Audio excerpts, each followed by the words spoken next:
Tonight we have the Jimmy Kimmel Live with special guest Thomas Hobbes and John Locke. Hayden playing the role as John Locke. Aaron playing the role as Thomas Hobbes. Luke playing the role as Jimmy Kimmel and our point of view. Introducing Jimmy Kimmel. Hello guys, thanks guys, thank you. Welcome to another show of the Jimmy Kimmel Show with me, myself, and we have today two very special guests from a little earlier in time. I'd like you to give a warm welcoming to our first guest, Mr. Thomas Hobbes. Thomas, I can't thank you enough for coming out on my show tonight. How are you today? You good? Yeah. All right.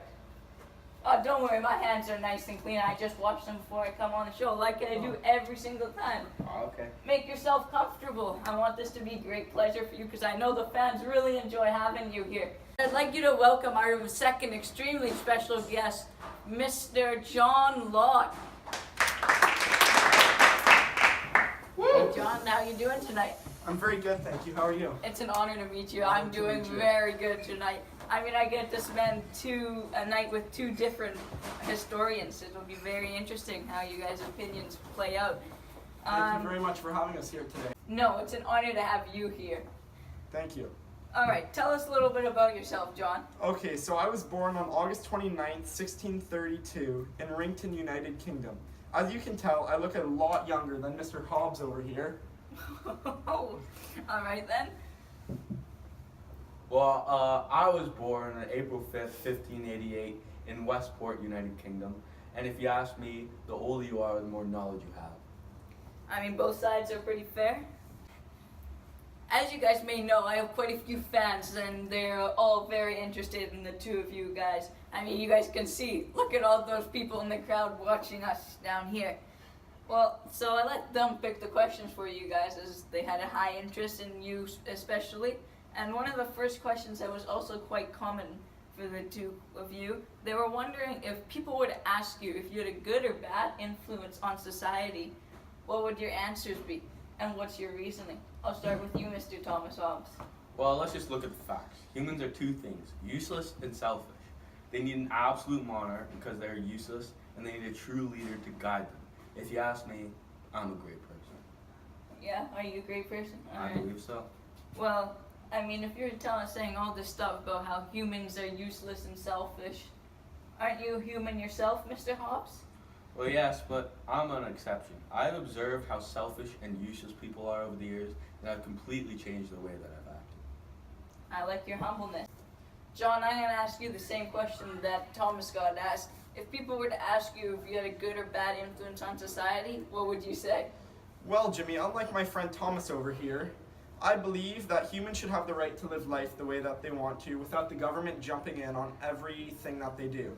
At the beginning of time, everyone lived peacefully in the state of nature. There was no government rules or any type of restriction in the society. This being said, people are born with three basic rights: life, liberty, and property, and the government's job is to protect those three basic rights. I mean, you guys have two extremely very different inputs on this topic. One of you, Mr. Hobbes, says that it should all be very restricted, and you say the complete opposite. I mean, personally, I think I like your system more. I mean, Thank you. Humans are humans. We make bad decisions sometimes, but I feel like we should be making our own decisions for ourselves. We don't need someone to always be controlling us, and we just need a little bit of guidance, and we need the government to protect those three rights. And I think that's the better way of looking at it. Unlike Mr. Nasty Hobbes over here.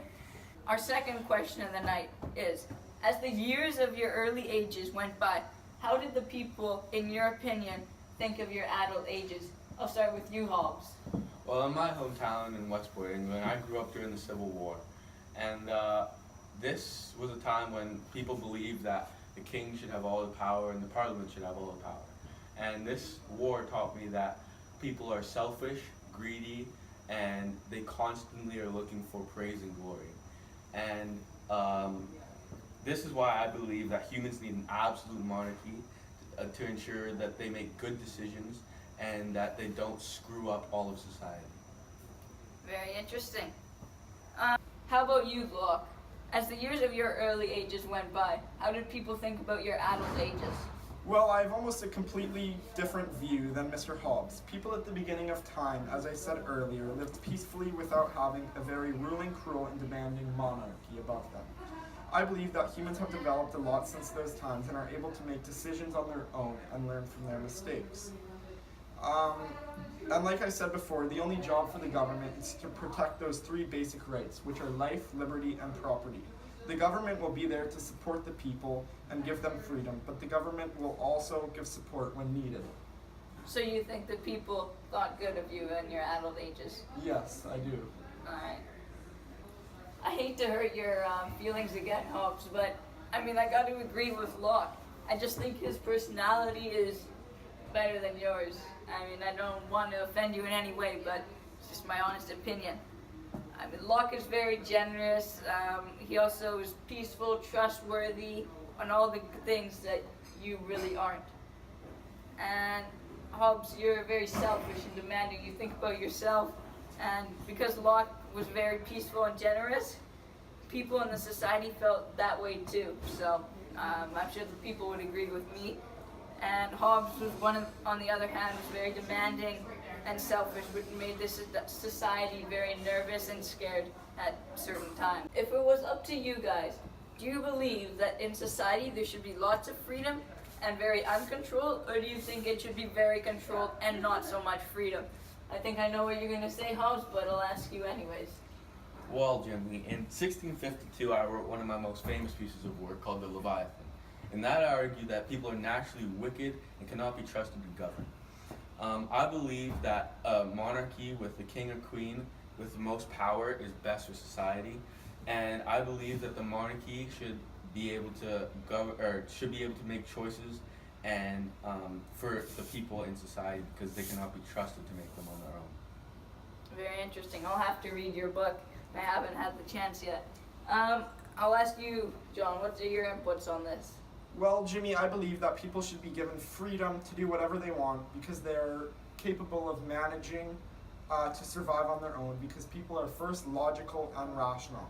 They are humans and learn from their mistakes. Very interesting. Again, you guys have two very different opinions, but again, I think I'd have to go with you, John. I just think you have the better mindset to this all. Thank you. And to me, it seems that it's more fair to the people the way you look at it, and that we are people as humans. We're capable of doing certain things. So. You know what, Jenny? You're the perfect example of what I'm talking about in humans. Yeah? They cannot be trusted to make the right decision because you keep on agreeing with Mr. Locke over here just because he has a certain influence on you. It's just my opinion. You know what? Perfect example. See, people? That's what I'm talking about. Good. I appreciate your input. Thank you. Our second to last question of the night. I hope this isn't taking too long of your time. This question is from our DJ, one of our staff members, and he was wondering about the two different opinions you guys would have of how much control the government should have. I'll start with you, John. Well, I know I've stated this many times throughout our time together, but I believe that humans are capable of making their own decisions. The way that I look at this is very simple. Governments should have little power and are there to protect the three basic rights: life, liberty, and property. Mm-hmm. And the rest should be up to the people so they can manage their own life, and that the government is there to step in when something goes wrong. Sure, I see what you're saying. They provide little support. Right, yeah. John, you know what, John? You and Jimmy are just like the other humans. You know, you just can't make decisions for yourself. Power should be completely with the government, and if it's not, then there's something wrong. People should have little to no decisions, and that's the way I view it. Again, John, I'm with you on this one. I mean, we're living, capable creatures, and this whole thing, the way you look at it is just the better way. I mean, I see your side to this, Thomas. People shouldn't be making all the big decisions, but I still feel John has the better way of looking at it. Our night is unfortunately coming to an end. Jack has the last question for the two of you. He was wondering if you guys think the government should be responsible to or for the people? I'd like to hear your input on that, Mr. Hobbes. Well, this is just such a rubbish question. Of course the government should be responsible for the people. It'd be crazy if you thought otherwise. The government should always be ruling and have power. Like, humans can't be trusted to make decisions on their own. Jack, to answer your question, he thought your question was rubbish and he gave you his answer. John, I'll ask you the same question. What do you think on this? Well, first of all, I completely disagree with Mr. Thomas Hobbes over here. The government is here to be responsible for the people and their three main rights: life, liberty, and property. I don't want to hurt you in any way, but I agree with John again. The government should be there to protect those three rights. You know what? Jimmy, you're one of those useless, selfish, incompetent people. I'm leaving. Hey, Thomas, I appreciate you coming on my show. Thomas! No! Alright, sorry about that, fans. Wasn't expecting that to happen, but, anyways, that was a little weird. John, I really appreciate you coming out onto my show tonight. I mean, the fans love it too, having you here. I think you did a great job, and I'm glad you could stay with us, unlike Mr. Hobbes. It's really been an honor, and I want to thank you and your team for having me on this great show. My pleasure. I hope that you have a good rest of your day, and I hope we can see you again. Nice to meet you, Mr. Locke. Thank you.